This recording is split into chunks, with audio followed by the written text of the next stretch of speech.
Senhoras e senhores, boa tarde. É com grande satisfação que me dirijo a esta seleta plenária. Meu nome é Paulo Roberto de Oliveira e tenho a honra de ocupar a cátedra 176 e a função de vice-presidente de Ensino e Pesquisa e reitor do Instituto de Altos Estudos Sociais da Academia Brasileira de Ciências Contábeis, Econômicas, Políticas e Sociais.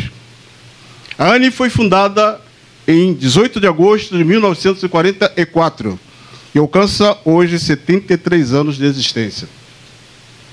E é com muita honra que os imortais desta academia recebem Vossas Excelências na primeira sessão solene de posse e diplomação dos novos mestres acadêmicos eleitos em Assembleia Geral Ordinária para compor o quadro de imortais das ciências econômicas, políticas e sociais da ANE, dos membros honoríficos e presidentes regionais da ANE. Composição da mesa. Para compor a mesa diretora dos trabalhos da sessão solene, temos a honra de convidar, inicialmente, o presidente da mesa diretora da sessão plenária da Assembleia Geral, excelentíssimo senhor Oswaldo Alves de Matos, titular da Cátedra 26 e presidente nacional da Academia Brasileira de Ciências Econômicas, Políticas e Sociais, ANE. Em seguida, a senhora presidente do Conselho Regional de Contabilidade, Vitória Maria da Silva.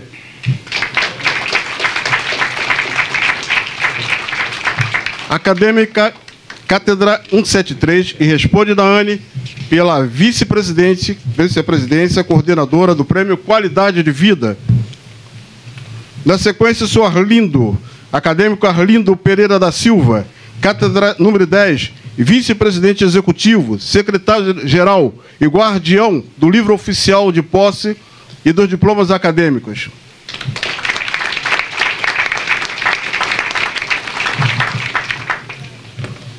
Senhor acadêmico Paulo Barata. Está presente? Ainda não chegou. Então, o senhor acadêmico Luiz Augusto Cavalcante Moniz de Aragão, Cátedra 100, vice-presidente do Conselho Supremo.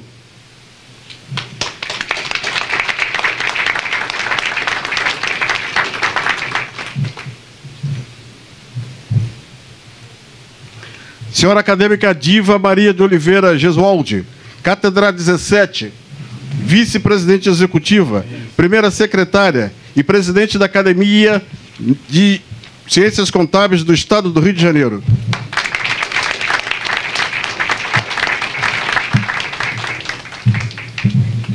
Senhor acadêmico João Alexandre Fonseca de Oliveira, Cátedra 81, vice-presidente executivo, segundo secretário.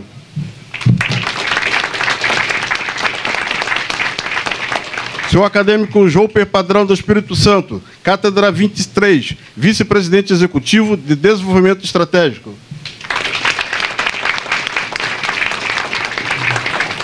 O senhor acadêmico Virgínio Valentino Júnior, Cátedra número 38, vice-presidente e coordenador de Recursos Digitais. O senhor acadêmico Roberto Patrício Barroso, Cátedra 113, vice-presidente executivo tesoureiro.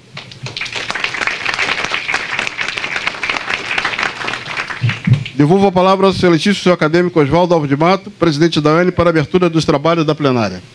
Dou por aberta essa sessão, mas antes de iniciar nossos trabalhos, queremos agradecer ao Conselho Regional de Contabilidade pela sessão das excelentes instalações, esclarecendo que este colhendo Conselho está comemorando 70 anos de existência e é um órgão exemplar de gestão profícua voltada para o respeito e dignidade no trato da coisa pública.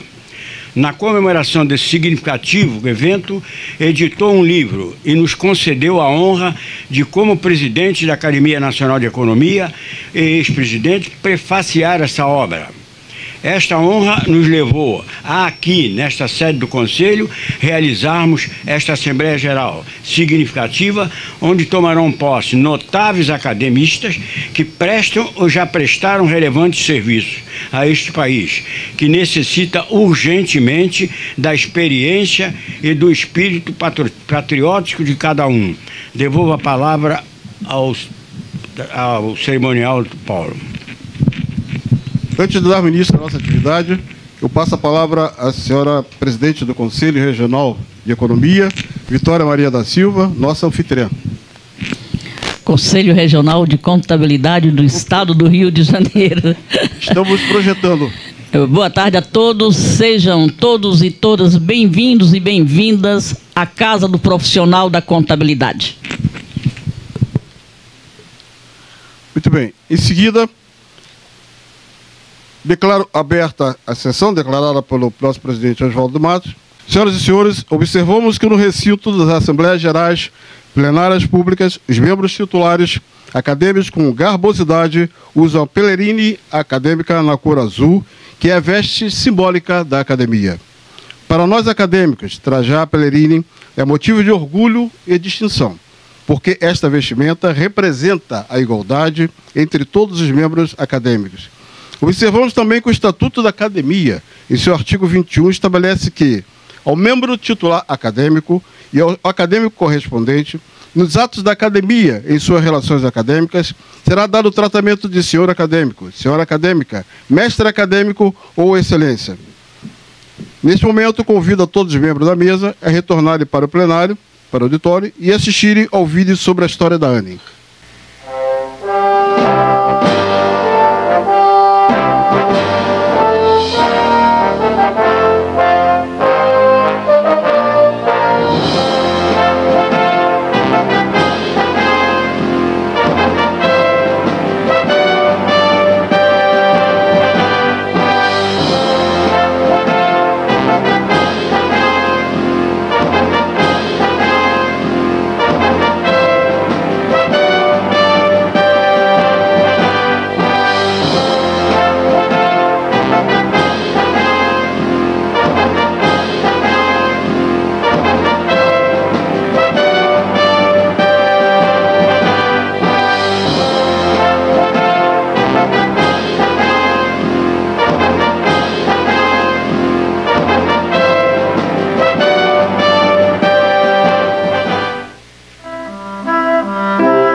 Durante o período colonial, o Brasil esteve proibido de praticar qualquer atividade produtiva que competisse com Portugal ou prejudicasse os interesses comerciais da metrópole.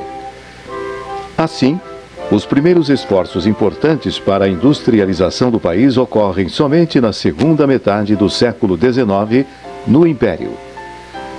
Durante o segundo reinado, empreendedores brasileiros como Irineu Evangelista de Souza, o Visconde de Mauá, e grupos estrangeiros, principalmente ingleses, investem em estradas de ferro, estaleiros, empresas de transporte urbano e gás, bancos e seguradoras. Em 1899 é criado o Gabinete de Resistência dos Materiais da Escola Politécnica de São Paulo, que mais tarde se transformará no Instituto de Pesquisas Tecnológicas, IPT. A Escola Politécnica dá ao Brasil pela primeira vez condições de testar ferragens, cimentos e outras matérias-primas utilizadas pela engenharia, seja mecânica, seja civil, naval e aeronáutica. Naquele ano de 1899, são criados o Instituto Adolfo Lutz e o Instituto Butantan, em São Paulo, e o Instituto Oswaldo Cruz, no Rio de Janeiro. No final do século XIX e início do século XX, surgem as primeiras indústrias no Brasil. Por utilizarem uma tecnologia mais simples e exigirem menos capital, em geral essas indústrias pioneiras eram voltadas para a produção de bens de consumo. Em 1905, no ano em que Santos Dumont constrói o 14 bis, um aparelho voador mais pesado que o ar, e realiza o primeiro voo público de avião, o ensino superior de economia é instituído no Brasil. O Dr. Francisco Campos, o primeiro ministro da Educação do Brasil, diz na sua exposição de motivos da lei que instituiu o ensino superior de administração e finanças no país: o curso está sendo criado porque se compreendeu que a crise brasileira neste início de século é devida, em parte, à incapacidade administrativa do Estado e que este fato está muito demandando profissionais especializados e altamente capacitados. Segundo o recenseamento realizado em 1907, o Brasil já contava com 3.120 estabelecimentos industriais, a maior parte deles, 662, instalada no Rio de Janeiro. O número de trabalhadores na indústria era de 149.018, boa parte formada por imigrantes europeus. As condições de trabalho, no entanto, deixavam muito a desejar. Baixos salários e jornadas de mais de 72 horas de trabalho provocaram, em 1907, a primeira grande greve geral do país. Em 1919, com a instalação da atual Faculdade de Ciências Políticas e Econômicas do Rio de Janeiro, Universidade Cândido Mendes, o ensino superior de economia começa a ser realmente ministrado no país. Mas tão somente em 1931, o diploma de bacharel em Ciências Econômicas passa a ser expedido para os formandos do Curso Superior de Administração e Finanças, datando de então a expansão das faculdades de Ciências Econômicas por todo o Brasil.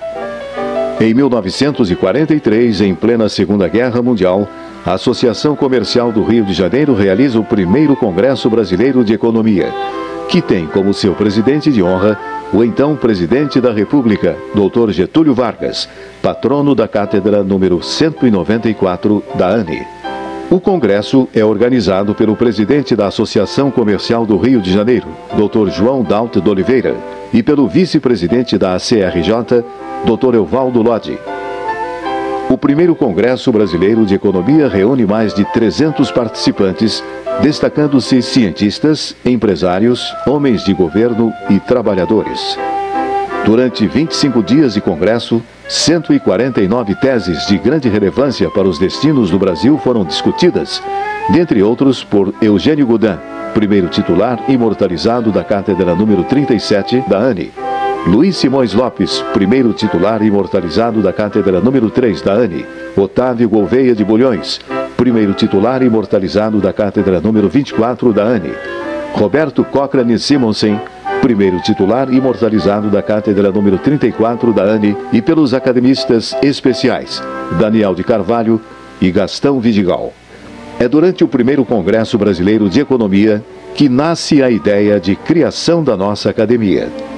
No ano seguinte, e um mês após a realização da Conferência de Bretton Woods, nos Estados Unidos, em 18 de agosto de 1944, um grupo de economistas participantes do primeiro Congresso Brasileiro de Economia oficializa a fundação da nossa entidade, Academia Brasileira de Ciências Econômicas e Administrativas. Foram fundadores e membros titulares imortalizados da Academia Nacional de Economia, todos eméritos professores universitários. Logo em 1946, a Academia obtém a sua primeira grande vitória com o projeto de reforma do ensino superior das ciências econômicas, contábeis e atuariais. Em 13 de agosto de 1951, a Academia obtém outra vitória fundamental, desta vez com a autoria do anteprojeto que resulta na edição da Lei número 1411, que regulamenta a profissão de economista no Brasil.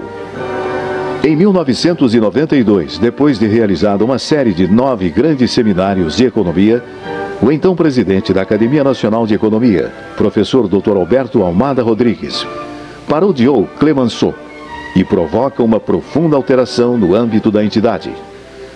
Naquele ano de 1992, a Assembleia Geral Extraordinária da Academia Brasileira de Ciências Econômicas e Administrativas aprova a ampliação do quadro de membros titulares acadêmicos, enquanto diversificando as ciências abrangidas pela entidade e modificando sua denominação.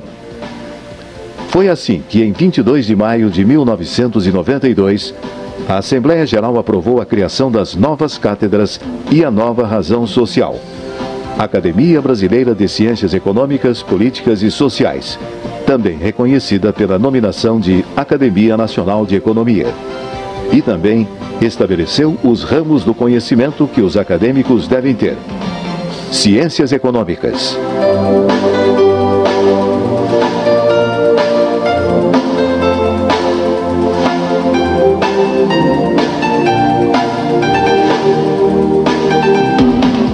Ciências Políticas.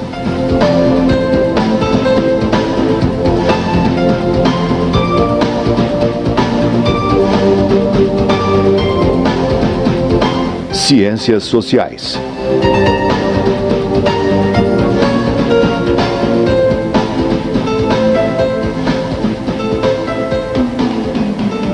Em 24 de novembro de 2003, a Assembleia Geral Extraordinária aprovou o novo Estatuto Social, o regimento e o novo organograma da Academia Nacional de Economia. Foi também aprovada a consolidação dos 350 patronos das cátedras da entidade, bem como o histórico das cátedras e a consolidação do quadro de 350 membros titulares acadêmicos e do quadro de 100 cadeiras de membros acadêmicos correspondentes. A Assembleia de 2003 também aprovou a nova marca, logotipo e programação visual da ANE. Com o novo Estatuto Social, a Academia Nacional de Economia democratizou ainda mais as ideias, as informações e as práticas acadêmicas no Brasil, criando 4 inéditas categorias. Artigo 29º, de membros academistas especiais, que integram quaisquer dos ramos dos conhecimentos afins às ciências econômicas, políticas e sociais. Com este pioneirismo, a ANE hoje pode congregar milhares de membros associativos de todo o país, garantindo acesso ao que há de mais independente, atual e moderno em matérias de ciências econômicas, políticas e sociais. A Academia Nacional de Economia tem por finalidade básica concorrer para o progresso e desenvolvimento das ciências econômicas, políticas e sociais, competindo-lhe estudar e discutir todos os assuntos concernentes aos seus fins, responder às autoridades e às instituições públicas e privadas sobre consultas que lhe sejam dirigidas, bem como informar e reclamar providências sobre tudo aquilo que possa ser de utilidade em relação à sociedade e à economia brasileira e, por extensão, mundial.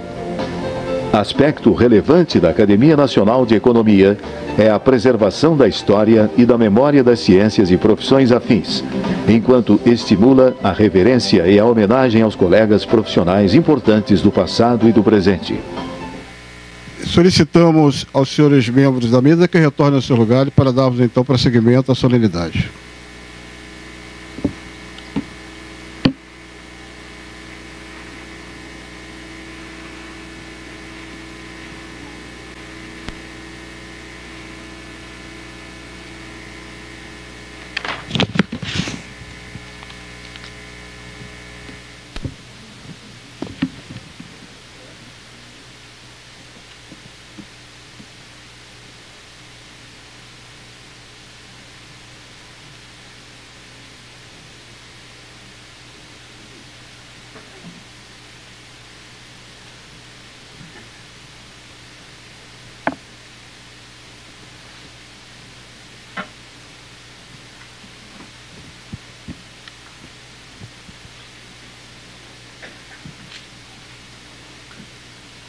Tenho a honra de convidar o senhor acadêmico Arlindo Pereira da Silva, membro titular da Cátedra número 10, vice-presidente executivo, secretário-geral, guardião do livro de posse, para passar a guarda do livro oficial de posse ao acadêmico Roberto Patrício Barroso, Cátedra 113.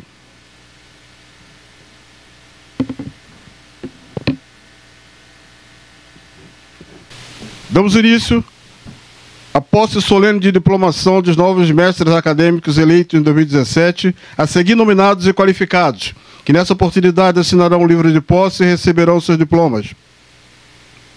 Para ocupar a cátedra número 88, patrono Gustavo Capanema, tenho a honra de convidar o excelentíssimo senhor acadêmico Everardo de Almeida Maciel, consultor tributário, sócio-presidente da Logos Consultoria Fiscal, leciona em curso de pós-graduação no Instituto Brasiliense de Direito Público, em Brasília, é presidente do Conselho Consultivo do Instituto de Ética Concorrencial, é membro da Academia Internacional de Direito e Economia, da Comissão do Jurista para a Desburocratização, instituída pelo Senado Federal, dos Conselhos Consultivos do Tribunal Superior Eleitoral e do Departamento de Pesquisas Judiciárias do Conselho Nacional de Justiça. do Conselho Superior de Economia da Fiesp, do Conselho Superior de Direito da FEComércio de São Paulo, do Conselho de Altos Estudos de Finanças e Tributação e do Conselho Político-Social da Associação Comercial de São Paulo. Foi presidente do Centro Interamericano de Administrações Tributárias em 1998 e realizou diversas missões no exterior, a serviço do Fundo Monetário Internacional, FMI, e da Organização das Nações Unidas, ONU. Exerceu vários cargos, foi secretário-geral da Receita Federal no período de 1995 a 2002, secretário de Fazenda e Planejamento do Distrito Federal, no período de 1991 a 94, secretário executivo dos Ministérios da Fazenda, 2002, do Interior, 1987, da Educação, 1985, bem assim da Casa Civil da Presidência da República, em 1986, foi ministro em caráter interino da Fazenda, da Educação no Interior. Integrou o Conselho Editorial, o Conselho Diretor da Universidade de Brasília, UNB, no período de 1991 a 94. Além disso, teve diversos outros cargos e funções notáveis na área pública e privada. Convidamos a excelentíssima senhora acadêmica Mary Elbe de Queiroz, membro titular da Cátedra 22, para conduzir a mesa para assinatura do livro de posse do seu ilustre afilhado, excelentíssimo senhor acadêmico Everardo de Almeida Maciel, entrega do diploma.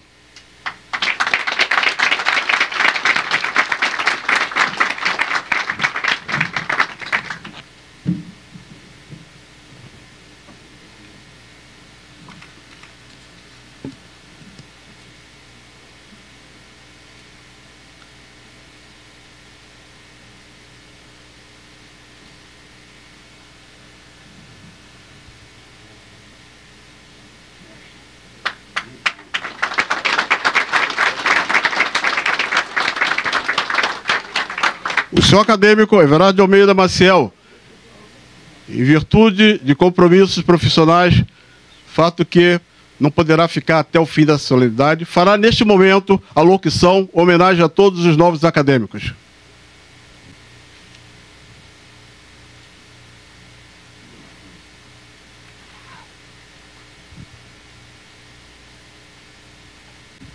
Excelentíssimo confrade acadêmico Oswaldo Alves de Matos, digníssimo presidente da Academia Brasileira de Ciências Econômicas, Políticas e Sociais, Academia Nacional de Economia.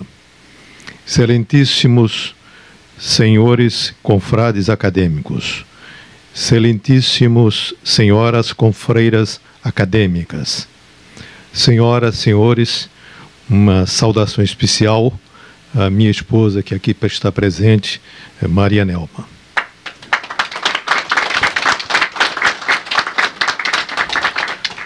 Honra-me integrar esta Academia Nacional de Economia, instituição que desde 1944 firmou uma tradição de espaço nobre para discussão de temas concernentes à sociedade e à economia, mormente aqueles que aproveitam ao interesse nacional. Honra-me igualmente passar a desfrutar do convívio de renomados intelectuais. Por isso mesmo, minha primeira palavra é de agradecimento aos que acolheram a indicação da confreira acadêmica professora Mary Elbe Queiroz. Tive o privilégio de trabalhar com a professora Mary Elbe quando secretário da Receita Federal entre 1995 e 2002. Uma inteligência brilhante, aliada à coragem intelectual de expor seu pensamento sem sujeitá-lo às conveniências da hierarquia. Depois disso, a confreira Mary Elbe só cresceu. Não apenas como profissional do direito tributário, mas como professora que percorreu todos os degraus da titulação acadêmica. Por ser o primeiro titular desta Cátedra 88, desta egrégia instituição, devo fazer uma breve referência a Gustavo Capanema, seu patrono, emérito político e intelectual mineiro. Provavelmente sua passagem à frente do Ministério da Educação e Cultura, entre 1934 e 1945, tenha sido a mais relevante página de sua vida pública. Como bem assinalam Simon Schwarzman e outros, em tempos de Capanema, o eminente patrono desta cátedra cercou-se de intelectuais de escola, como Carlos Drummond de Andrade, Mário de Andrade, Cândido Portinari, Manuel Bandeira, Heitor Villa-Lobos, Cecília Meirelles, Lúcio Costa, Vinícius de Moraes, Afonso Arinos e Rodrigo Melo Franco de Andrade. Foi o responsável pela construção do edifício sede do MEC, neste Rio de Janeiro, cujo projeto foi de responsabilidade de uma equipe, na qual participaram em diferentes funções Lúcio Costa, Oscar Niemeyer, Bruno Giorgi, Roberto Buller Marx, Cândido Portinari. O edifício reproduzia a arquitetura retilínea e leve de Le Corbusier, um símbolo da modernidade. Era a catedral da moderna arquitetura mundial, nas palavras do poeta e calculista pernambucano Joaquim Cardoso. Em sua fecunda gestão no MEC, Capanema criou o Instituto Nacional de Estudos Pedagógicos, o Serviço do Patrimônio Histórico e Artístico Nacional, o Instituto Nacional do Livro. A partir de 1942, foram promulgadas as Leis Orgânicas do Ensino, que até 1961 constituíram a legislação educacional básica brasileira. Sua relevância e caráter inovador foi de tal ordem que se escreve na história da educação brasileira como a Reforma Capanema. Entre 1951 e 1979, Capanema teve uma intensa atividade parlamentar como deputado federal e senador pelo estado de Minas Gerais. Senhoras e senhores, vivemos tempos muito estranhos. A globalização da economia e a revolução tecnológica são fenômenos que irreversivelmente mudaram o curso da humanidade. A globalização pode enfrentar resistências que alterem episodicamente seu ritmo e intensidade, jamais seu sentido. A revolução tecnológica avança exponencialmente. Em breve, já não sei se seremos humanos, ou ao menos como hoje somos conhecidos. Esses fenômenos trouxeram uma prosperidade em dimensão jamais vista na história. Mas, como tudo que cresce é desigual, se ela foi capaz, como na China e na Índia, de resgatar pobres, às vezes vivendo segundo padrões de absoluta pobreza, foi também responsável por expor a distância que separa os que ficaram mais ricos e os que foram resgatados da pobreza daqueles que nela permaneceram. Desigualdades fizeram eclodir ressentimentos que constituíram terreno fértil para a difusão de preconceitos e quimeras de extração cultural e religiosa. Geram distúrbios comportamentais que constituem parte da explicação para as guerras e o terrorismo. A outra parte da explicação é bem mais antiga e sempre esteve presente na história da humanidade. São os jogos vorazes do poder. A caminhada civilizatória ainda não alcançou, se é que algum dia alcançará, a paz perpétua, como cogitou Kant. O filósofo almejou uma idade da razão, e assim predicava: a razão condena absolutamente a guerra como procedimento de direito e torna, ao contrário, o estado de paz um dever imediato que, porém, não pode ser instituído ou assegurado sem um contrato dos povos entre si. As tentativas de construção desse contrato entre os povos, desde a Liga das Nações até a instituição da Organização das Nações Unidas e, subsequentemente, de uma miríade de organizações multilaterais, resultaram em fracassos, ressalvados curtos períodos e isoladas iniciativas. Jamais os países ricos se dispuseram verdadeiramente a promover o desenvolvimento dos pobres. As ajudas humanitárias são pífias. Os programas de cooperação técnica e econômica mais parecem uma forma de subsidiar a exportação dos países ricos e de transplantar modelos, frequentemente incompatíveis com a realidade dos assistidos. Afirmo isso por experiência própria, especialmente quando trabalhei na África. A pobreza, a propaganda que se faz do Eldorado nos países desenvolvidos e, eventualmente, as guerras produzem gigantescos e permanentes fluxos migratórios, constituídos por refugiados e pelos que almejam escapar da miséria. Nas novas terras, os migrantes se sujeitam a um doloroso processo de adaptação acentuado pela rejeição dos locais. Só circunstancialmente, o multiculturalismo funcionou. Quase nunca se logrou preservar a unidade cultural sem antagonismos, até mesmo nos processos de caldeamento cultural. Um turco na Alemanha não é um alemão, mas um turco. Assim como um paquistanês no Reino Unido e um senegalês na Itália. Os que nasciam na Argélia quando colônia da França, ainda que filho de pais franceses, ao serem repatriados, eram tratados com discriminação. Eram os pieds noirs. O notável escritor e pensador Albert Camus, Prêmio Nobel de Literatura de 1957, era um pied noir, e assim foi tratado como tal. As migrações recentes, especialmente na Europa, revelam culturas imissíveis, sem impacto de coexistência e respeito mútuo. Naquelas terras não ocorreu, como no Brasil, o sincretismo religioso e a mestiçagem, que alguns hoje teimam em negar, importando o rancor que ainda infelizmente subsiste nos Estados Unidos.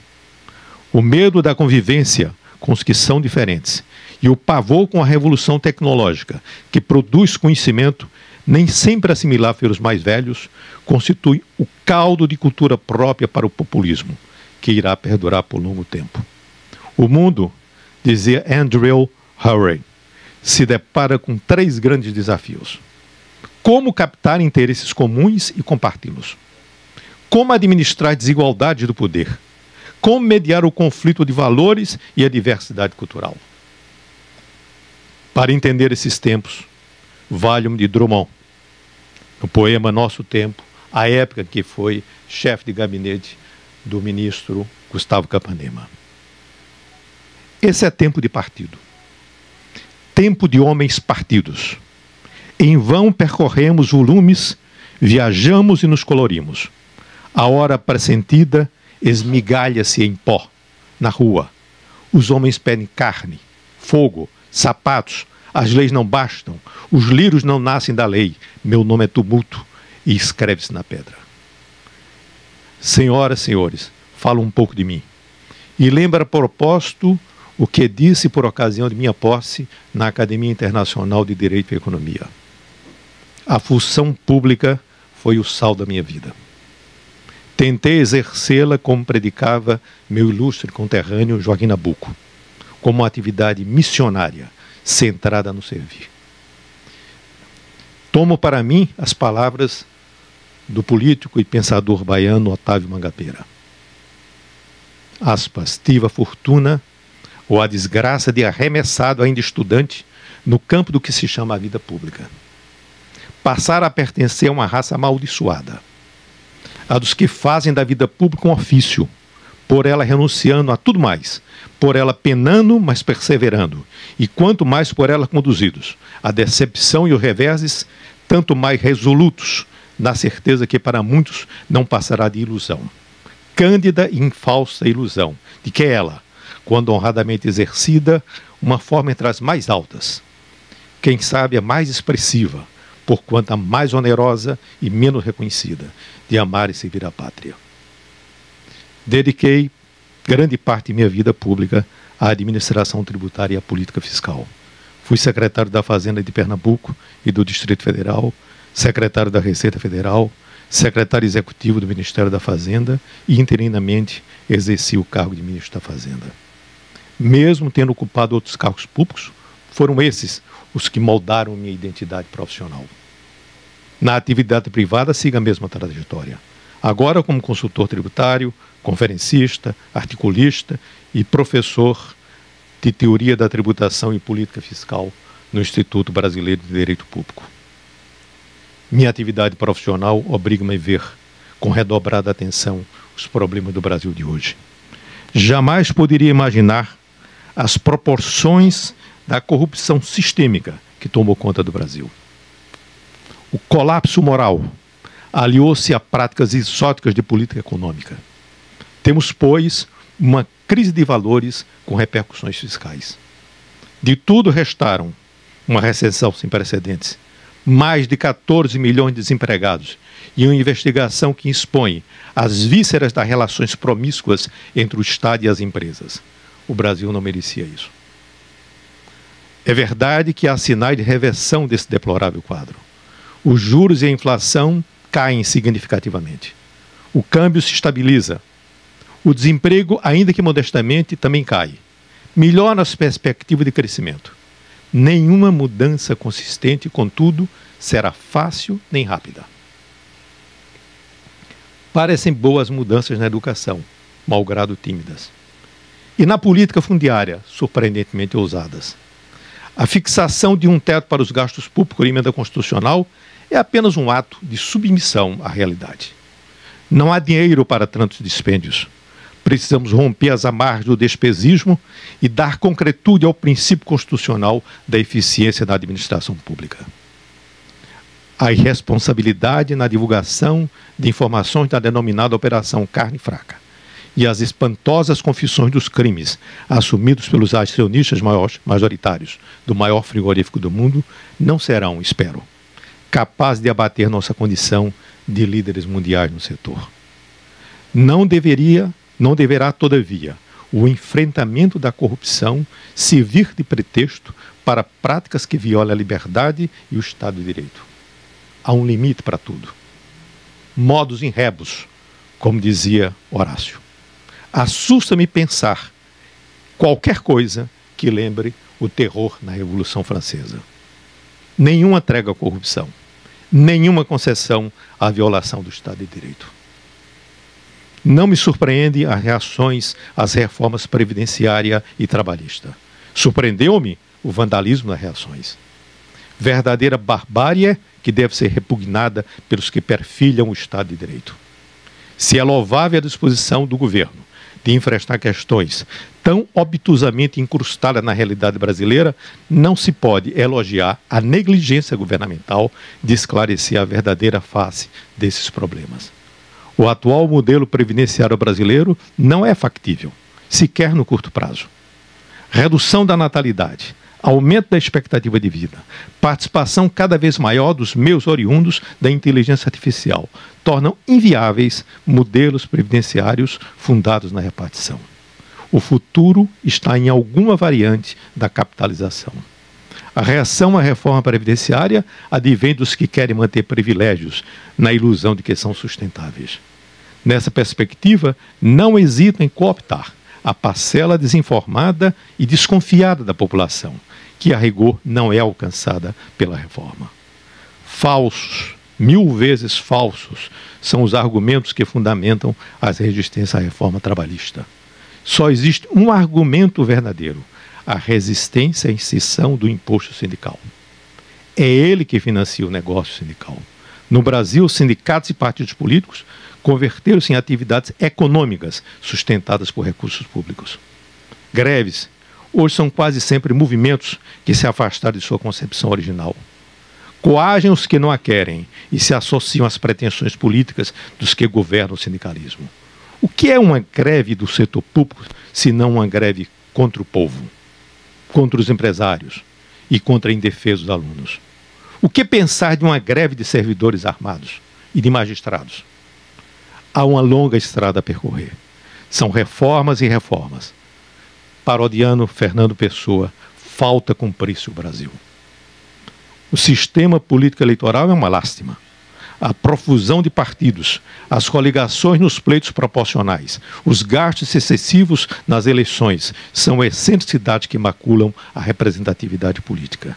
O burocratismo é um mal tão enraizado na realidade brasileira que parece inevitável. A mentalidade burocrática, como dizia um personagem da série Star Trek, é a única constante do universo. Os avanços tecnológicos incorporados por ilhas de excelência da administração pública brasileira não foram capazes de suplantar práticas arcaicas e inúteis, que são apenas desperdícios e constrangimentos atentatórios à inteligência. Sim, temos problemas no nosso sistema tributário. O que nos consola, entretanto, é que todos os países têm. Sistemas tributários são construções imperfeitas, que decorrem de conflitos de razão e de interesse. responde a especificidades culturais e históricas locais, pois não há paradigmas que possam ser reproduzidos acriticamente em qualquer país. São também dinâmicos, porque demandam contínuos ajustes de mudanças. Nos Estados Unidos, estamos assistindo agora a um debate que pode modificar profundamente os fundamentos que informam a tributação da renda com repercussão em outros países. O G20, em 2013, chancelou o BEPS, iniciativa que vem sendo conduzida pela OCDE, visando prevenir a erosão das bases tributárias e o deslocamento dos lucros das empresas para países e dependências com tributação privilegiada. Cuida-se essencialmente de enfrentar o planejamento tributário abusivo, que vem a ser a mais nociva enfermidade tributária contemporânea. No Brasil, os problemas tributários se desdobram em 3 dimensões: tamanho da carga tributária, federalismo fiscal e qualidade do sistema tributário. Carga tributária remete ao tamanho dos gastos públicos. Não há hipótese para cogitar de sua redução sem que haja um esforço efetivo de redução das despesas. Jamais tivemos uma autêntica federação, porquanto a nossa, instituída por decreto, corresponde à própria negação de um verdadeiro pacto federativo.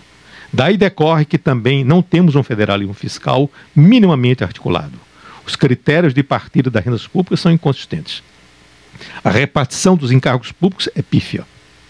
A melhoria da qualidade do sistema tributário brasileiro demanda a superação de inúmeros problemas associados à competitividade econômica, aos direitos dos contribuintes, à justiça fiscal, à simplificação e à desburocratização.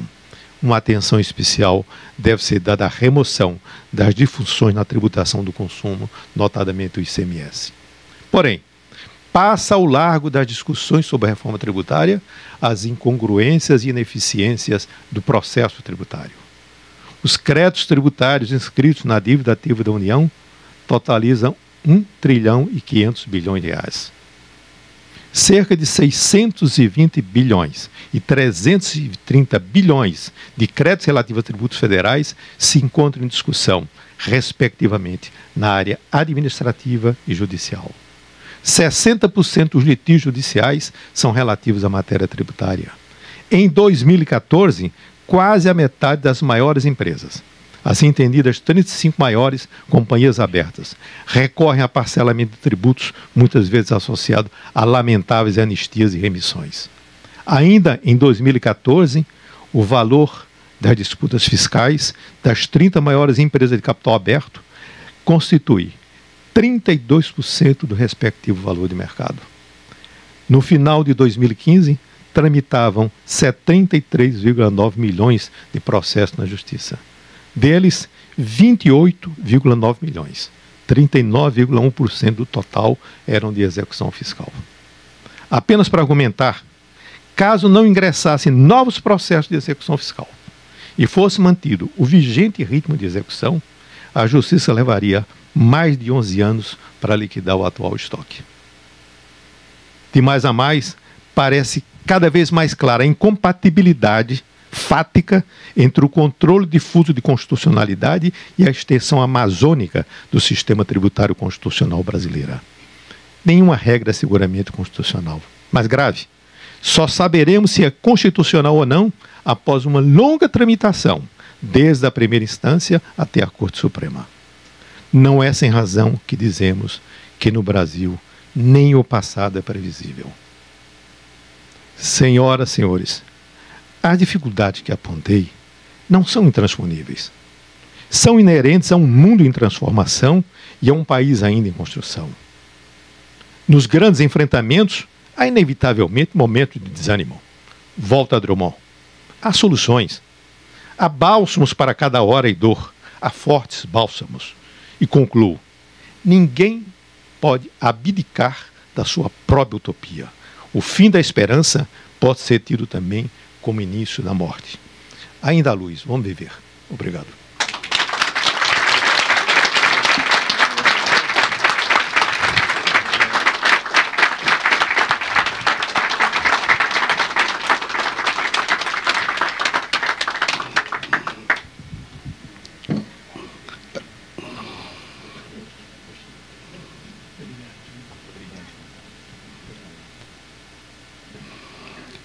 Agradecendo e parabenizando o acadêmico Everardo pela sua locução. Vamos prosseguir com a nossa cerimônia. Convidando para ocupar a cátedra 122, patrono Amaro Cavalcante, tenho a honra de convidar a senhora Eliane Matias Obermüller de Carvalho Silva. Formação acadêmica, graduação em Administração de Empresas, Universidade Santa Úrsula do Rio de Janeiro, e graduação em Letras, Português, Francês, Faculdade de Licenciatura Souza Marques. Executiva da área financeira ao longo de 43 anos, 1972 a 2015, com sólida experiência na área financeira e administrativa com estudos e projetos desenvolvidos no Brasil e no exterior. Atualmente é membro do Conselho Diretor no Rotary Internacional Distrito 4570, no âmbito do Rotary Clube Lagoa do Rio de Janeiro, com especialização no âmbito do planejamento financeiro e projeção de fluxo de caixa, auditoria, gestão da implantação, upgrade e melhoria do sistema integrado, business case para projetos de novos produtos e melhorias operacionais na área financeira, participação em projetos visando melhoria de processos de redução de custo, reorganização, desenvolvimento e implantação de controles, políticas e processos operacionais, gestão de equipes multidisciplinares e realização de auditorias internas e desenvolvimento de processos operacionais e gestão de contratos mútuos. Participação ativa em fóruns, seminários e workshops no campo do Financial Management. Além disso, teve diversos outros cargos e funções notáveis ao longo dos seus 43 anos de carreira. Convidamos, então, o excelentíssimo senhor acadêmico Arlindo Pereira da Silva, membro titular da Cátedra 10, para conduzir a mesa, para a assinatura do livro de posse à sua ilustre afilhada, excelentíssima senhora acadêmica Eliane Matias Obermüller Carvalho. Entrega do diploma.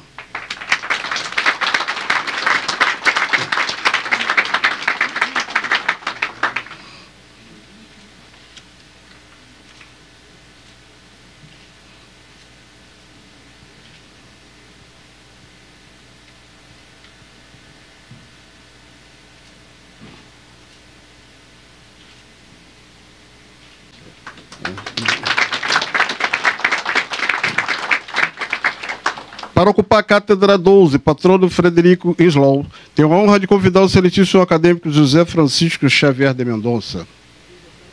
Engenheiro de fortificações e construções, formado pelo Instituto Militar de Engenharia IME, em 1989. Foi professor de matemática nas seguintes instituições: Colégio de Curso Impacto, Miguel Couto, Baiense, Colégio Baiense, Colégio Futuro VIP do Instituto Militar de Engenharia.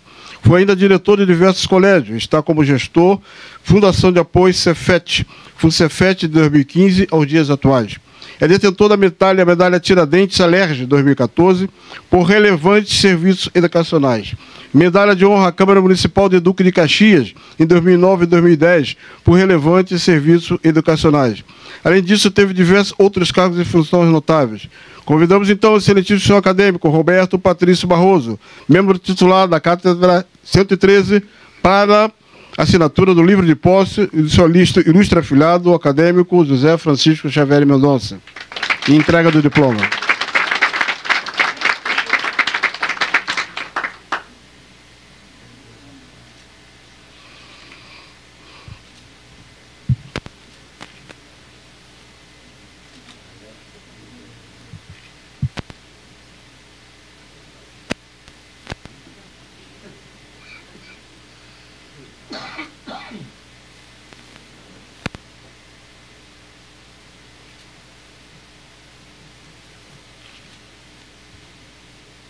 Parabéns, senhor acadêmico. Para ocupar a cátedra 28, patrono Antônio Agostinho Ornô, tenho a honra de convidar o excelentíssimo senhor acadêmico Heron Domingues, mestre em Sistema de Gestão pela Universidade Federal Fluminense, pós-graduação em Administração Financeira pelo IBMEC, pós-graduado em Tecnologia da Informação pela Pro Consulting e graduado em Engenharia Metalúrgica pela Universidade Federal do Rio de Janeiro. Atualmente, presidente da empresa Cloud Office S.A., possui mais de 30 anos de experiência em consultoria para grandes empresas.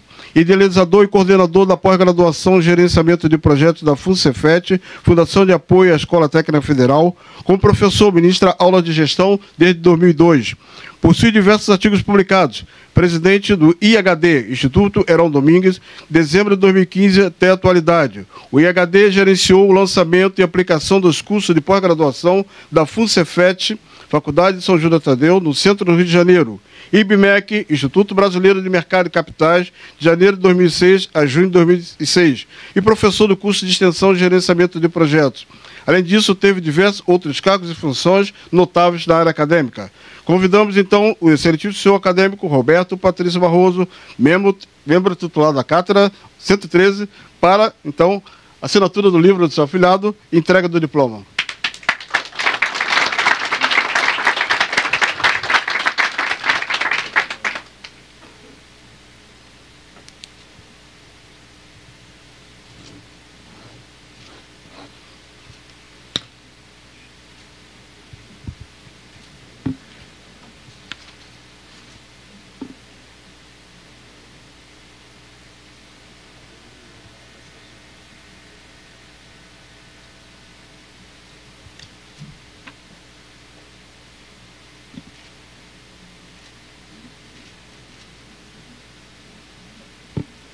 Parabéns, senhor acadêmico.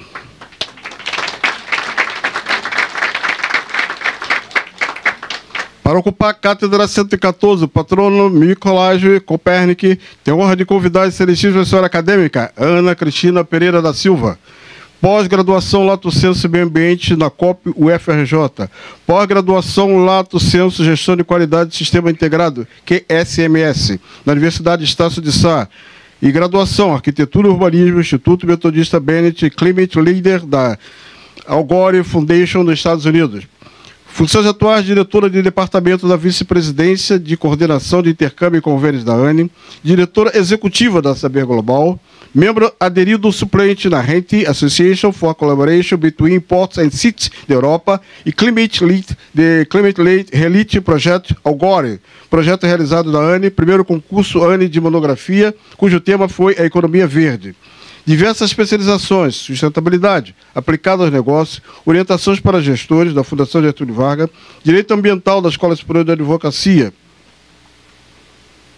Observatório de Energia Renovável para a América Latina e o Caribe, Organização das Nações Unidas, Inventário Corporativo da GES, Programa Brasileiro GHG, Protocolo da Fundação Getúlio Vargas, Centro de Estudos de Sustentabilidade, Elaboração de Plano Simplificado de Gestão de Resíduos Sólidos, Consumo Sustentável, do Ministério do Meio Ambiente, tem curso de Extensão, Engenharia de Avaliação e Perícia Judicial, publicações, dentre outras, The Port Developing Achieving Sustainable, Desenvolvimento Portuário Atingindo a Sustentabilidade, Revista Portos, número 28, de 2014, da REIT.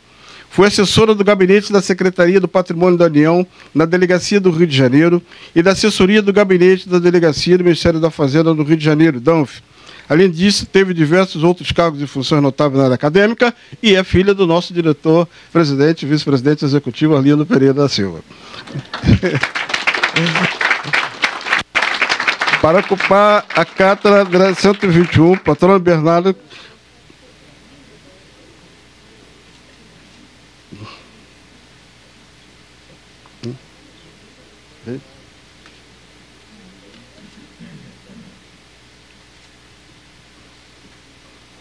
Então, a senhora quer abrir? Bem, convidamos então o presidente do nosso conselho. Está aqui, você está presente. Vai no chão, ok. Presidente, a nossa acadêmica, né? Presidente, convidamos a nossa acadêmica, doutora Isaura, então, madrinha da nova acadêmica, doutora Maria Cristina, Ana Cristina, para fazer então a entrega do diploma e assinatura do livro de posse.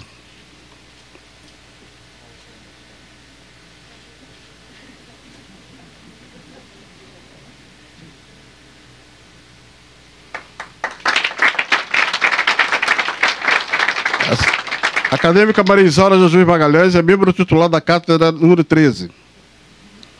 Para ocupar a Cátedra 121, patrono Bernardino de Campos tem a honra de convidar o excelentíssimo acadêmico Álvaro José Menezes da Costa, mestrando no PPGRHS da UFAL, Programa de Pós-Graduação em Gestão de Recursos Hídricos e Saneamento da Universidade Federal de Alagoas.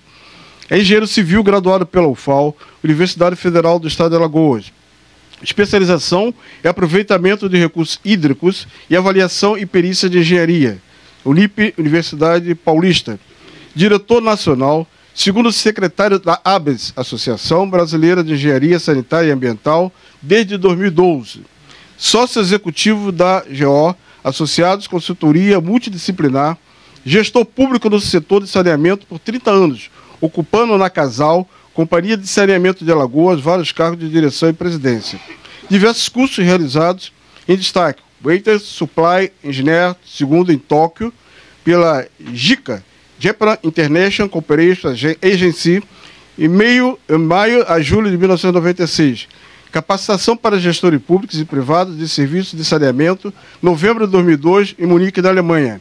Além disso, teve diversos outros cursos e funções notáveis.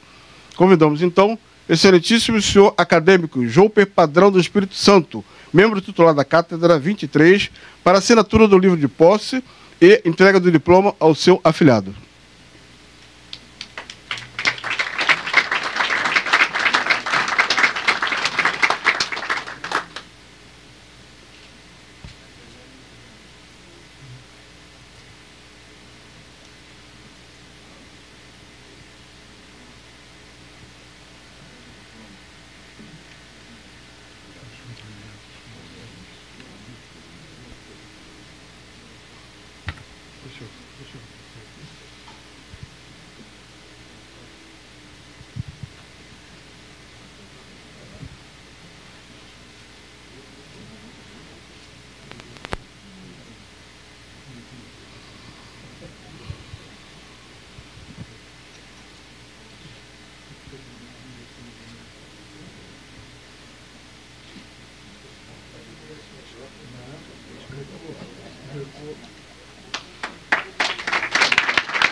Para ocupar a cátedra 147, patrono Paulino Batista Conte.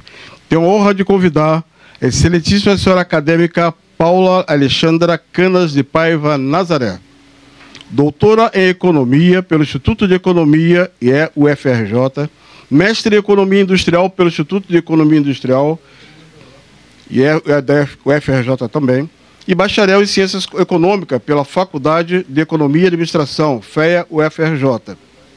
É analista de controle externo do Tribunal de Contas do Estado do Rio de Janeiro desde 1995.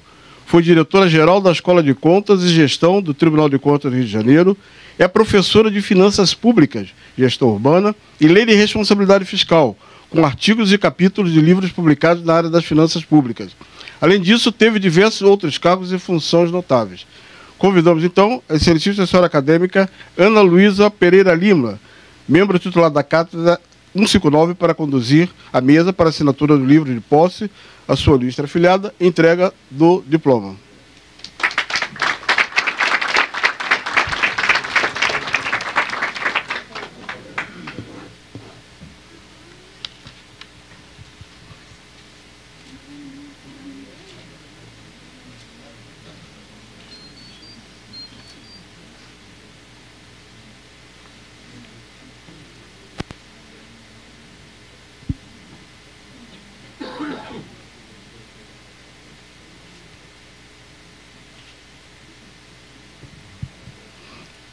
Parabéns, senhora acadêmica. Para ocupar a cátedra 61, patrono Ismar Dias da Silva, tenho a honra de convidar o excelentíssimo senhor acadêmico Vladimir Soares de Brito, mestre em Direito Econômico pela Universidade Cândido Mendes, 2010, pós-graduado em Direito Fiscal pela Pontifícia Universidade Católica do Rio de Janeiro, 2008, bacharel em Direito pela Pontifícia Universidade Católica do Rio de Janeiro, 1989. Bacharel em Teologia pelo Seminário Presbiteriano do Sul, 1983. Licenciatura plena em Pedagogia pela Universidade Presbiteriana Mackenzie, em curso. Professor de Direito Tributário em regime de trabalho de tempo integral da Faculdade Presbiteriana Mackenzie, Rio, e diretor-geral da mesma. É advogado com atuação na área de consultoria tributária, contencioso, tributário e administrativo fiscal. Atuação profissional, Câmara de Comércio Industrial Brasil-Chile, Brasil, membro titular do quadro de associados. Conselho Empresarial de Câmara de Comércio Exterior, Brasil-Chile, membro efetivo do Comitê Jurídico, participação em diversos eventos, congressos, exposições, feiras, onde se destaca revisão do Planejamento Estratégico 2016 a 25 do Instituto Presbiteriano Mackenzie, de Educação Superior, diretrizes para graduação e pós-graduação. Convidamos então o senhor acadêmico Paulo Santos, membro titular da Cátedra 172, para conduzir a mesa para assinatura do livro de posse e entrega do diploma ao seu afiliado.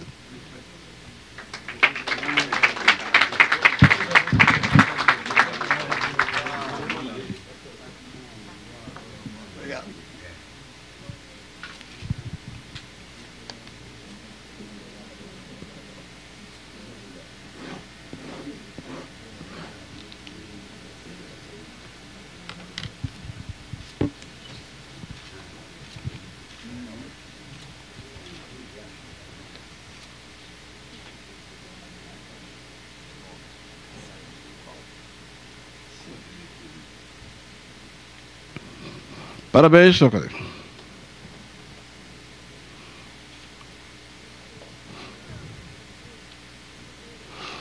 Para ocupar a Cátedra 120, patrono Milton Tunes Cabral, tem ordem de convidado seletivo assessora acadêmica Márcia Tavares Sobral de Souza. Bacharel em Ciências Contábeis pela Faculdade Moraes Júnior, 1989. Pós-graduado em Contabilidade Empresarial, 2002. Certificação de treinamento em PLN, 2017. Foi diretora suplente do SESCOM Rio de Janeiro, gestão 2004 a 2007. Vice-presidente do SESCOM Rio, gestão 2007 a 2010. Integrante do Conselho do Fundo de Garantia, 2007 a 2013. Presidente do SESCOM Rio, gestão 2010 e 13. Vice-presidente da Câmara de Fiscalização do CRC, 2014 e 2015. Atualmente está vice-presidente do CRC Rio de Janeiro e representa o CRC como vogal suplente da Junta Comercial do Estado do Rio de Janeiro 2015 e 2018. Com 23 anos, decidiu iniciar a profissão, abrindo um escritório de contabilidade desde 1988, atuando intensamente com empresas de pequeno e médio porte. Realiza consultoria, auditoria, entidades sem fins lucrativos. É palestrante e consultora do SEBRAE desde 2006, com atuação intensiva na área de políticas públicas, formação no Empretec do SEBRAE em 2005, realizando treinamentos de Empretec como facilitadora desde 2007. Coordenadora dos treinamentos do Simples Nacional do Rio de Janeiro, no convênio SEBRAE Nacional FENACOM, coordenando cerca de 80 treinamentos, realizando diretamente 23 treinamentos em todos os estados. Tem participação ativa na elaboração e aprovação do PL uniprofissional do ISS, aprovado em 2014. Convidamos então a senhora acadêmica Vitória Maria da Silva, membro titular da Cátedra 173, para conduzir a mesa para assinatura do livro de posse, a sua lista afiliada à seletiva senhora acadêmica Márcia Tavares Sobral de Sobral Souza e entrega do diploma.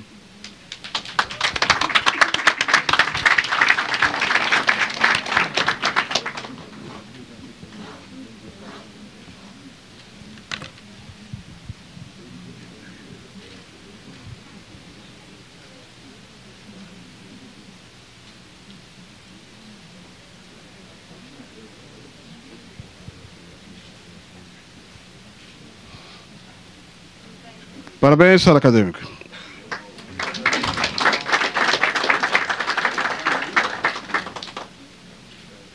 Para ocupar a Cátedra 183, patrono Gonçalves Dias, tem ordem de convidar o excelentíssimo acadêmico Francisco José dos Santos Alves. Graduado em Ciências Contábeis pela Universidade do Estado do Rio de Janeiro, 1987. Mestre em Ciências Contábeis pela Universidade do Estado do Rio de Janeiro, 1998. Doutor em Controladoria e Contabilidade pela Universidade de São Paulo, 2005. Possui experiência na área de auditoria no setor público, principalmente na área de prestação de contas e demonstrações contábeis. Atualmente é professor da Universidade do Estado do Rio de Janeiro, exercendo o cargo de coordenador adjunto do Programa de Pós-Graduação em Ciências Contábeis e da Uniswan. Desde 2016, atua como perito judicial do Tribunal de Justiça do Rio de Janeiro, realiza pesquisas nas áreas de controladoria do setor público, ética profissional, auditoria e perícia contábil. Atua também como vice-presidente de pesquisa e estudos técnicos do Conselho Regional de Contabilidade do Rio de Janeiro, tendo como, entre outras atribuições, a coordenação do portal de transferência do Conselho e apoio ao voluntariado da classe contábil no projeto Dinheiro Direto na Escola, em parceria com o Ministério Público Federal.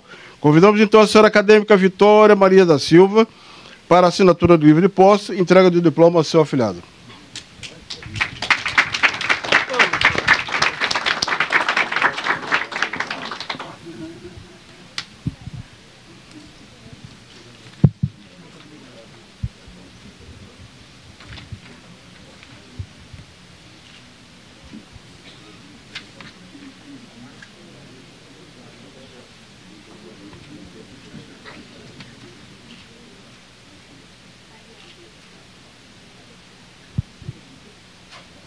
Parabéns, senhor acadêmico.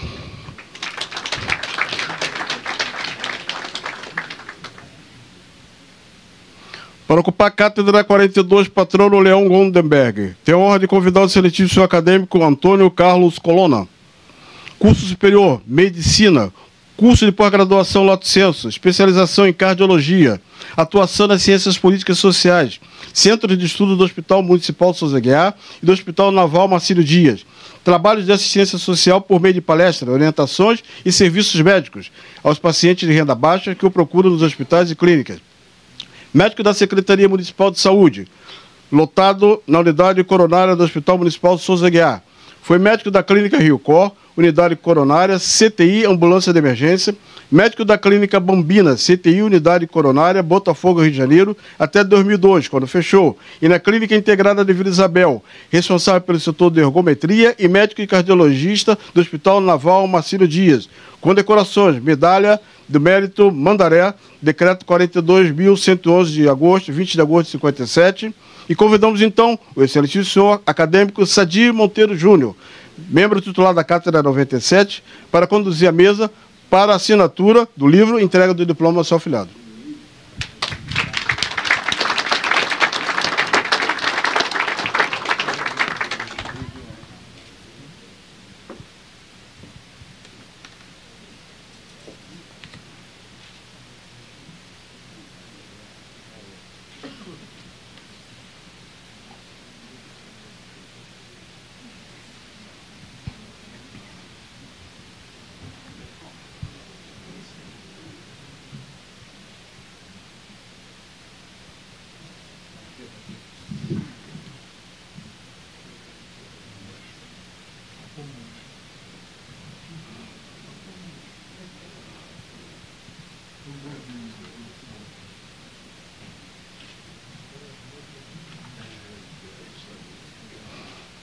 Parabéns, senhor acadêmico.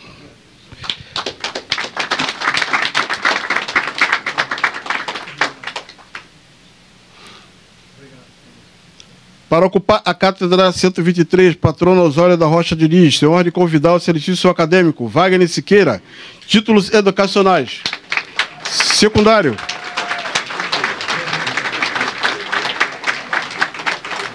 Colégio Pedro II. Fundação Getúlio Vargas, Administração e Faculdade de Estácio de Sá, Universidade René Descartes de Paris, doutor em Ciência Política. Função atual, presidente do Conselho Federal de Administração. Funções exercidas, dentre outras, presidente do Conselho Regional de Administração do Rio de Janeiro, 2011. Secretário Municipal de Administração da Prefeitura da cidade do Rio de Janeiro, 2006 a 2008. Presidente do Rio Centro, Centro de Convenção da cidade do Rio de Janeiro, 2005 a 2006, e secretário adjunto da CEMOR, Secretaria de Modernização e Reforma Administrativa da Secretaria de Planejamento da Presidência da República.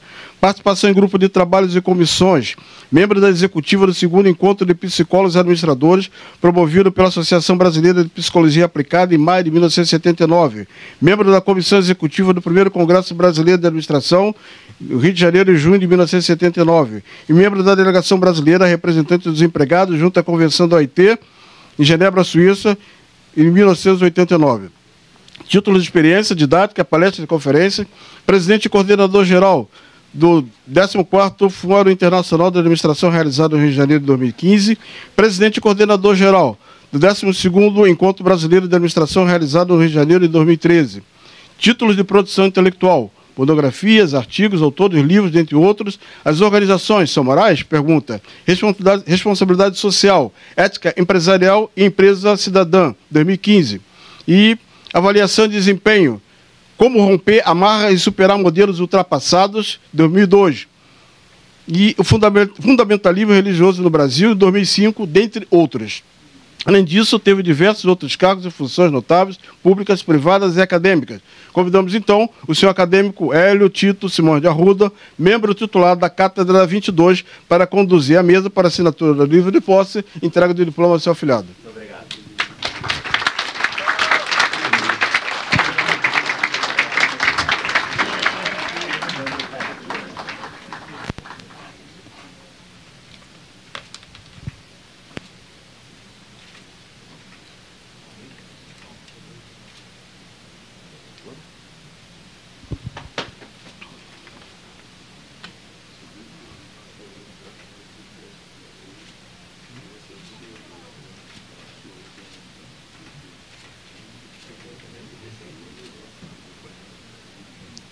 O acadêmico vai de Siqueira. O senhor gostaria de dirigir alguma palavra à plateia?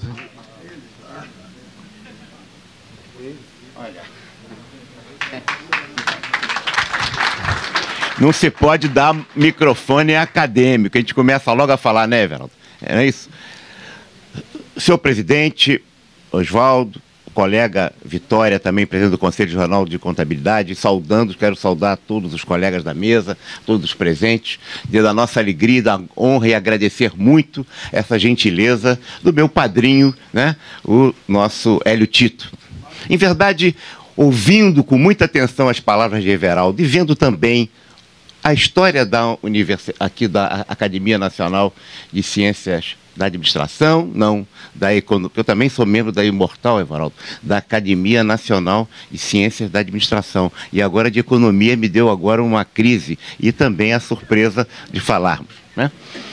Mas quando a gente, né, quando os avanços das ciências sociais, principalmente da psicologia social, nos revelam que o mundo das percepções é a um só tempo fonte e limite do comportamento humano, a gente percebe que as percepções determinam comportamento.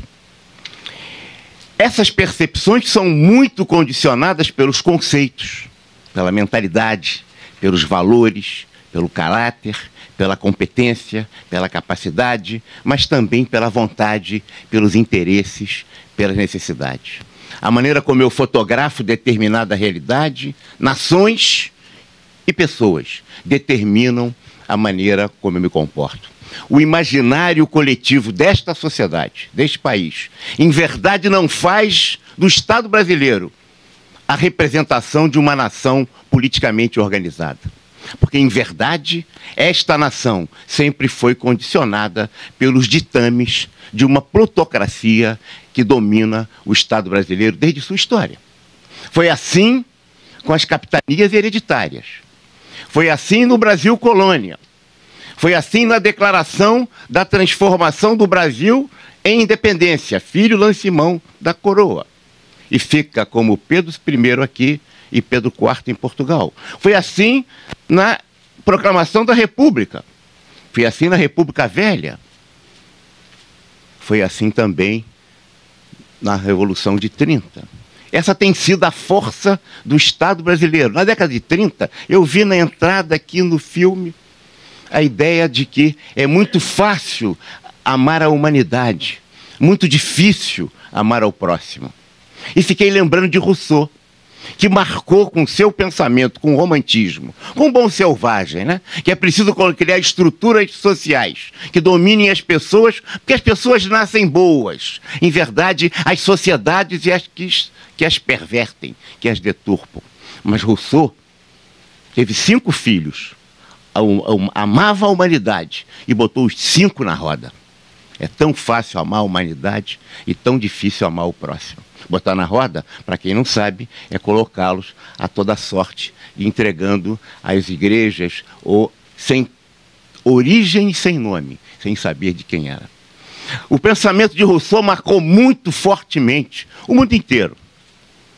Os regimes totalitários, que no Brasil também marcaram o fortalecimento desse Estado, desse imaginário popular, muito forte na nossa cultura, muito presente na nossa sociedade, que nos diz, primeiro, pelo fascismo, em que tem O Estado, mas mais do que tudo, o partido. O partido que faz do Estado a seu serviço como sua ferramenta. E depois, o movimento de esquerda, também numa perspectiva totalitária, que tem no Estado também a sua força, dominado pelo partido. No fascismo é o Dutt, é o Führer, e no comunismo é o Comitê Central, o secretário-geral, dominando o Estado.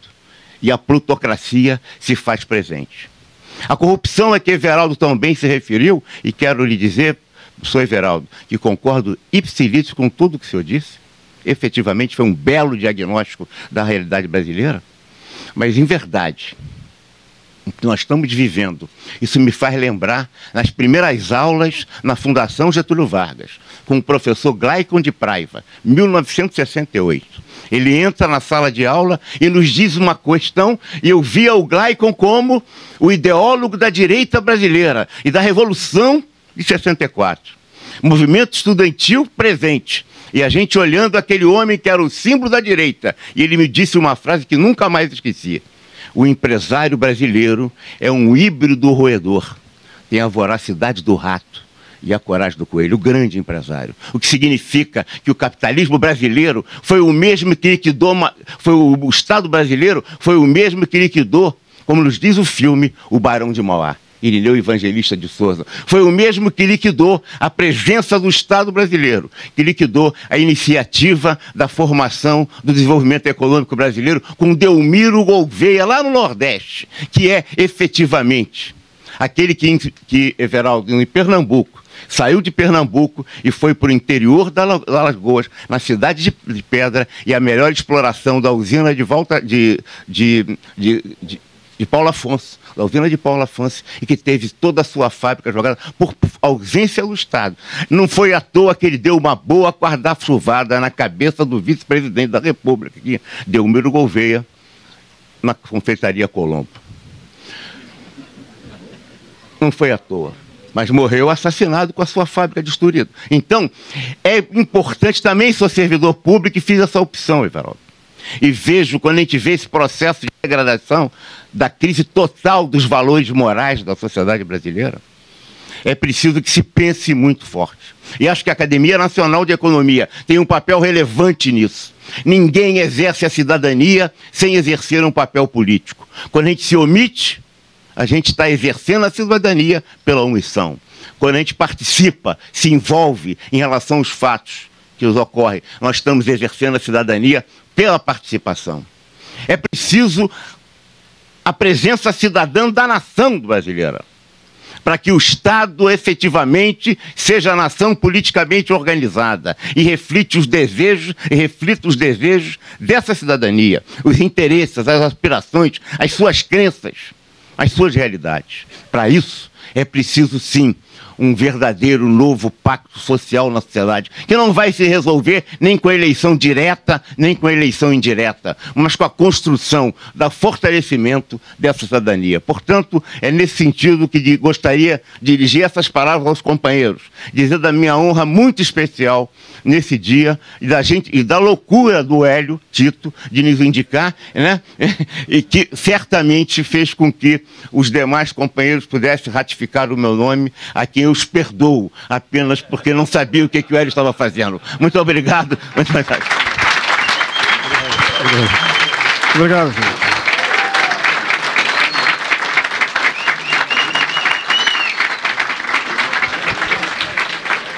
Obrigado, agradecemos ao acadêmico.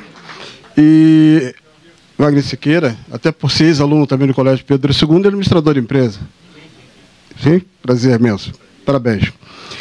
Dando continuidade à nossa solenidade, para ocupar a cátedra 199, patrono Oswaldo Cruz, tem a honra de convidar o excelentíssimo acadêmico José Paulo Consensa, doutorado em Contabilidade e Finanças, Universidade de Saragossa, 2008, MBA PDG Senior Executivo MBA IBMEC, 2000, mestrado em Ciências Contábeis, Universidade do Estado do Rio de Janeiro, 1999, pós-graduação em Contabilidade, Fundação Getúlio Vargas, 1993, graduação em Ciências Contábeis, 1991, graduação em Administração, Universidade Federal do Fluminense, 1983, experiência profissional, contador do BNDES, 1992 a 2010.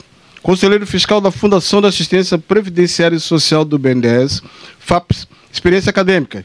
Desde 2011 até a presente data, professor titular da Universidade Federal Fluminense, UF, professor adjunto da Unigran Rio e UERJ, professor substituto na UCAM e UERJ.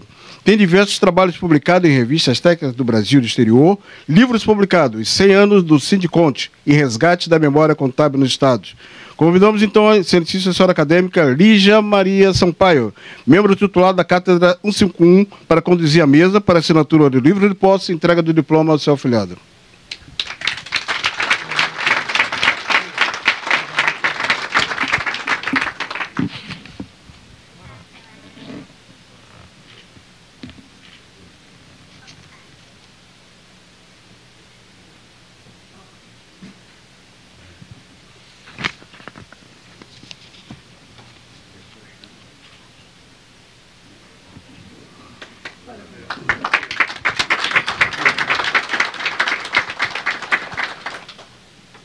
Parabéns, senhor acadêmico.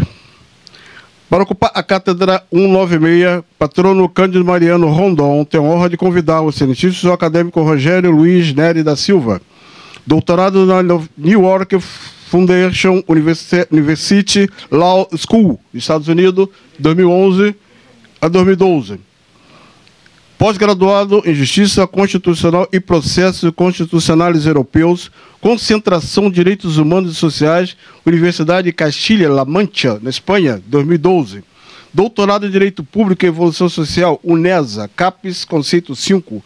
Mestrado em Direito e Economia, UNIG. Mestrado em Comunicações, ESAO, com diversos cursos de pós-graduação em Direito pela Universidade do Estado do Rio de Janeiro, UERJ, em Comunicação pela Academia Militar das Agulhas Negras, AMAN. Professor pesquisador do Programa de Pós-Graduação, estricto sensu, do Mestrado em Direito da UNUESC, professor visitante da New York Fordham University Law School, membro de Direito Constitucional Americano, LLM.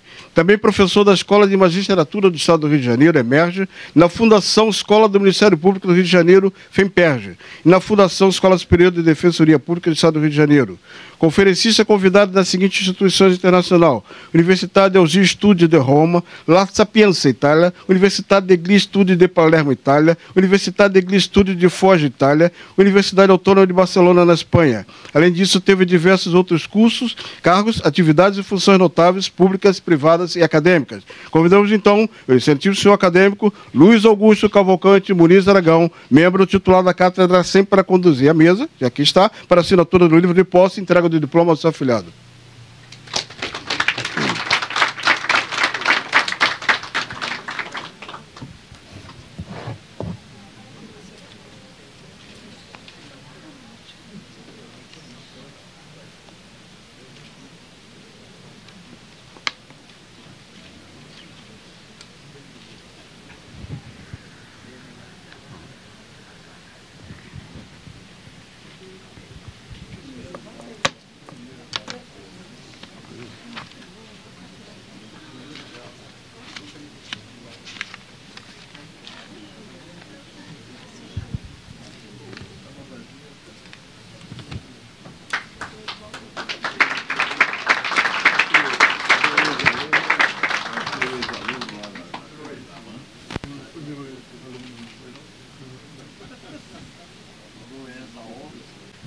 Para ocupar o cargo de presidente regional, da 7ª Região Sede Mato Grosso, da Academia Brasileira de Ciências Econômicas, Política e Social, tenho a honra de convidar o excelentíssimo senhor Benedito Dias Pereira.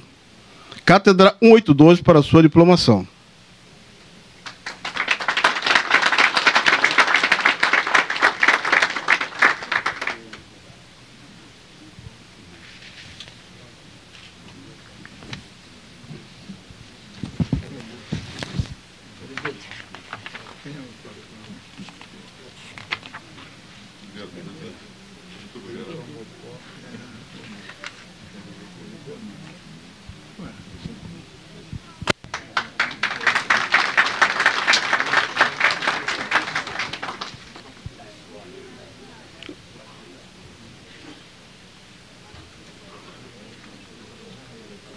Podemos prosseguir?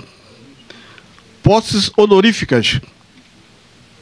Tenho a honra de convidar o excelentíssimo senhor jornalista Luiz Fernando Caldeira, diretor da redação da Folha Dirigida, que representa o seu presidente, o excelentíssimo senhor acadêmico Adolfo Martins, cátedra 071, para a posse solene da Folha Dirigida, como membro da Ordem do Mérito das Ciências Econômicas, Políticas e Sociais da ANE.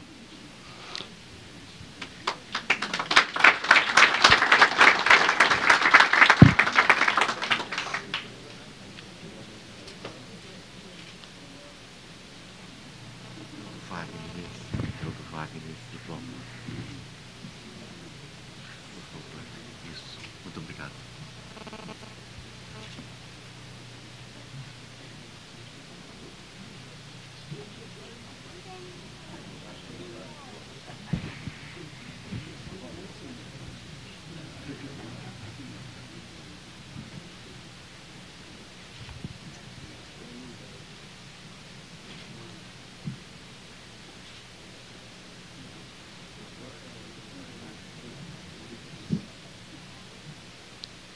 O senhor deseja dirigir alguma palavra à plateia? Boa tarde a todos, boa tarde à mesa, todos presentes. Com muita honra que estou aqui representando o senhor Adolfo Martins, presidente do Grupo Folha Dirigida. Né? Ele é acadêmico da ANE, sem dúvida alguma, e infelizmente ele não pôde estar presente, já que se encontra em viagem, mas pediu para agradecer pela homenagem que está sendo prestada à Folha Dirigida, que certamente é uma homenagem que se estende a todos os funcionários da Folha Dirigida, da qual eu faço parte, e ficamos muito felizes em receber essa homenagem. Eu acabei preparando um pequeno textozinho, porque eu não sou muito bom de improviso, então eu falei, acho que eu vou fazer um pequeno texto só para poder prestar essa homenagem também nossa a ANE.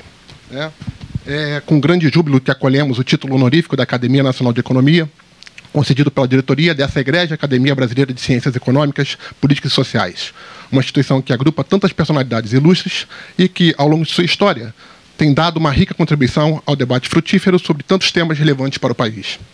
Agradecemos a iniciativa da Academia e estendemos esse agradecimento a todos os membros da diretoria, que endossaram esse título em um gesto que muito nos sensibiliza.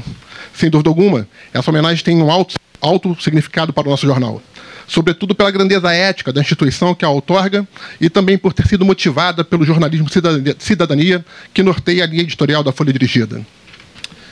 Esse jornalismo cidadania, inclusive, foi lembrado no ato de aprovação dessa Egrégia Casa, que destacou as seguintes palavras inesquecíveis de um ícone da cidadania, que foi o nosso saudoso jornalista Barbosa Lima Sobrinho. Quando vemos um jornal como a Folha Dirigida, comprometido com a ampliação do mercado de trabalho, com a democratização das oportunidades, com a valorização da educação e com a cidadania, constatamos a presença vigorosa da imprensa assumindo seu papel de inequívoca relevância nacional. Sendo assim, recebam, pois, a expressão mais alta do nosso sentimento de agradecimento. Abraço a todos.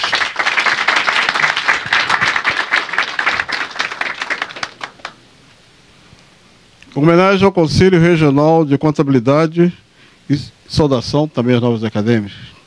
Pergunto, senhora presidente, se gostaria de falar alguma coisa.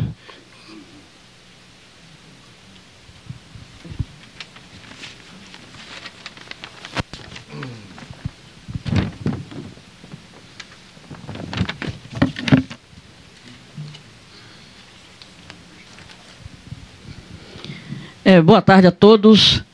Muito feliz por esta solenidade estar sendo aqui na Casa do Profissional da Contabilidade, e também dizer ao doutor Paulo Santos que, com certeza, nós faremos uma parceria com a nossa Câmara Técnica de Pesquisa, na pessoa do nosso vice-presidente e também agora acadêmico, o conselheiro Francisco, porque necessitamos, sim, de preparar nossos jovens, tanto o país como nossas entidades estão carentes de novas lideranças, principalmente neste momento em que nosso país está passando por esta situação e o nosso Estado também, que considero desgovernado.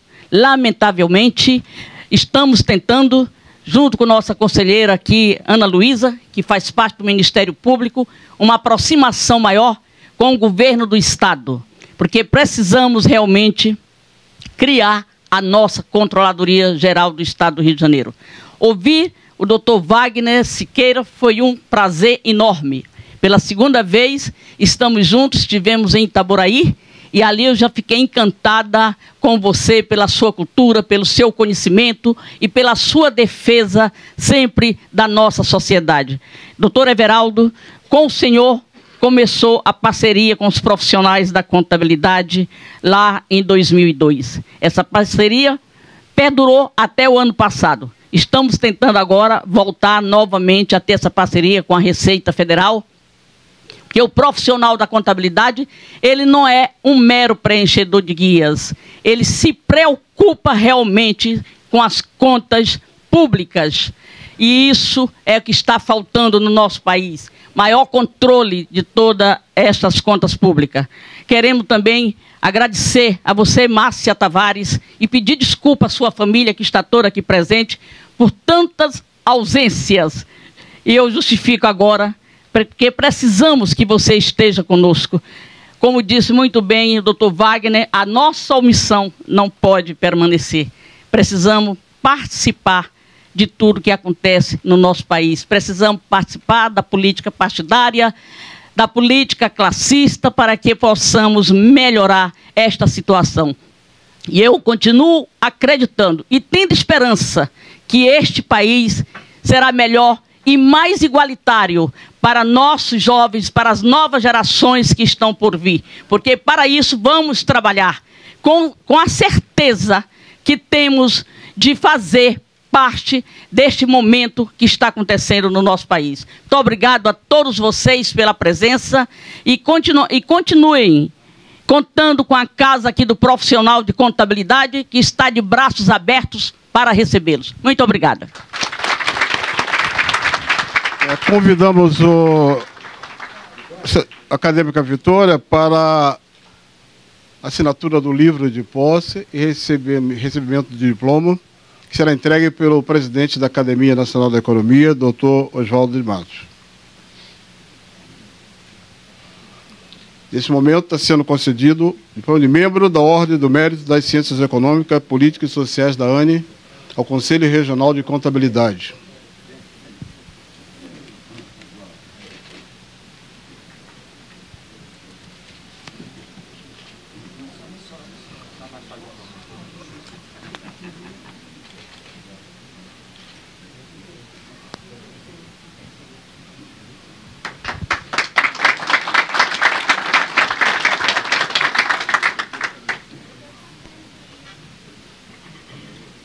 Bem, senhoras e senhores, estando prestes a terminar essa solenidade, vou passar a palavra ao seu presidente Oswaldo de Matos para que ele possa fazer o encerramento da sessão.